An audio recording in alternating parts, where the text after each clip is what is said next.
Welcome to this video tutorial, learning how to create online mods through cdpACCESS. To view your mods through cdpACCESS, choose the My cdpACCESS button in the upper left-hand corner of the screen. You'll want to choose Online Mods to bring up the list of online mods you've already created. To create a new mod, select the Plus New Online Mod button on the upper right-hand corner of your screen. This will bring you to a page that will allow you to search for the proposal you'd like to create your online mod based on. Choose the subject matter code, and you will see all of the proposals with that subject matter code in the listing. If you'd like to further refine your search, for instance, to E19, type just 19 in the search box and click the search button. This will find all the proposals with the number 19 in it, so make sure you've got the right proposal when choosing the Create button on the right-hand side.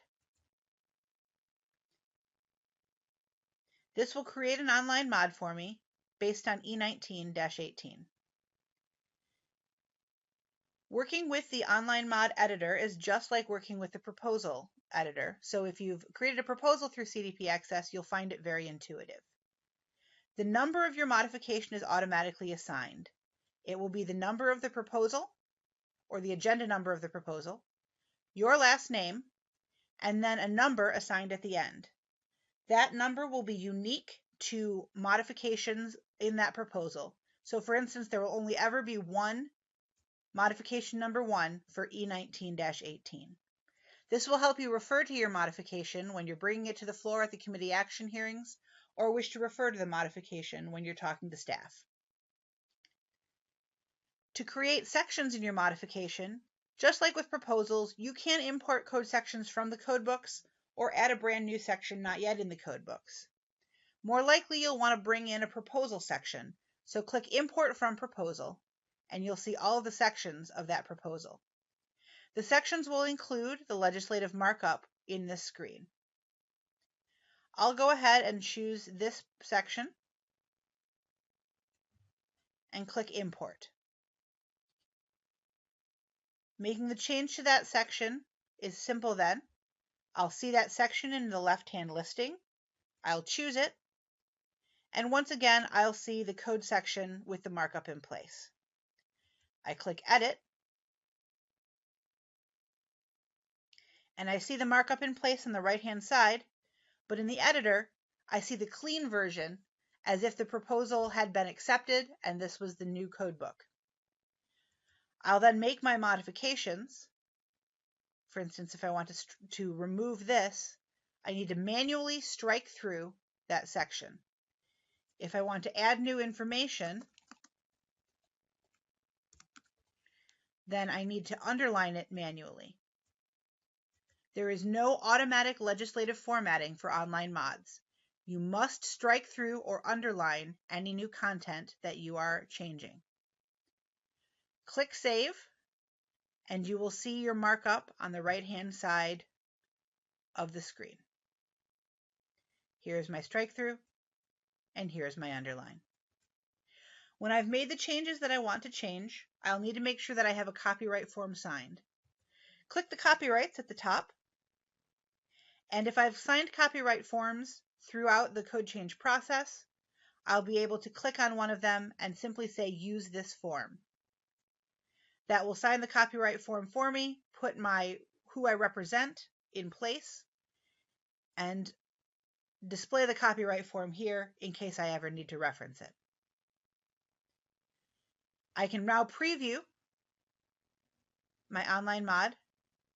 This is how the modification will look when it is displayed to the committee and when it is displayed on the big screen to all participants. I'll see the number of the modification, my information in the proponent, and I'll see the actual change that I made with the appropriate strike-throughs and underlines in place.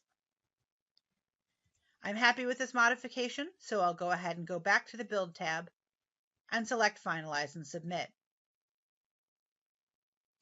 I will need to make at least one change.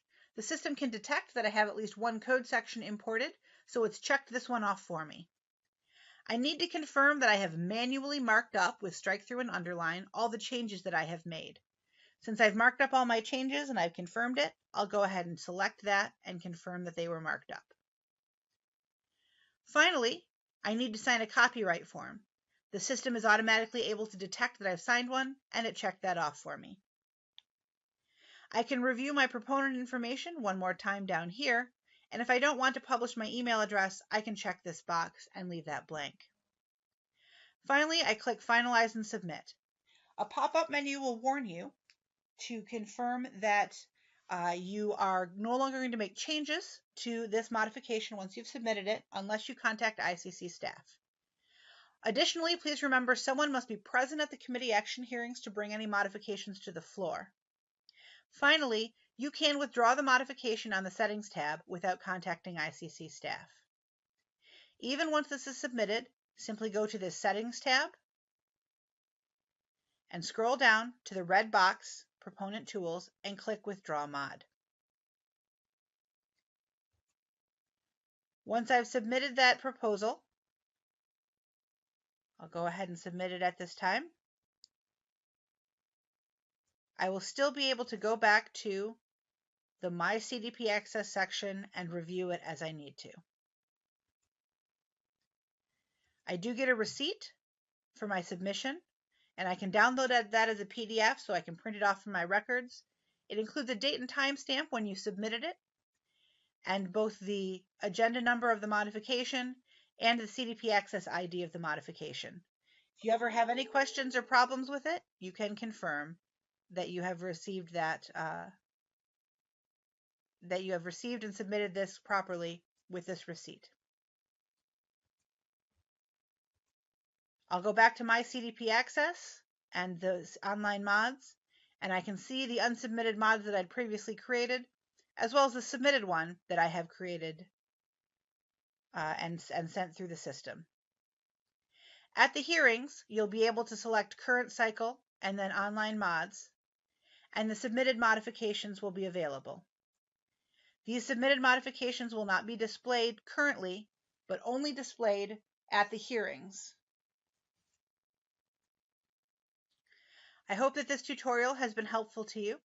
If you have any questions, please make sure to email cdpACCESS@iccsafe.org. You can also access written instructions by visiting cdpACCESS.com and clicking on the help files on the right-hand side of the screen, or clicking this question mark button at the top of the screen at any time. Thank you.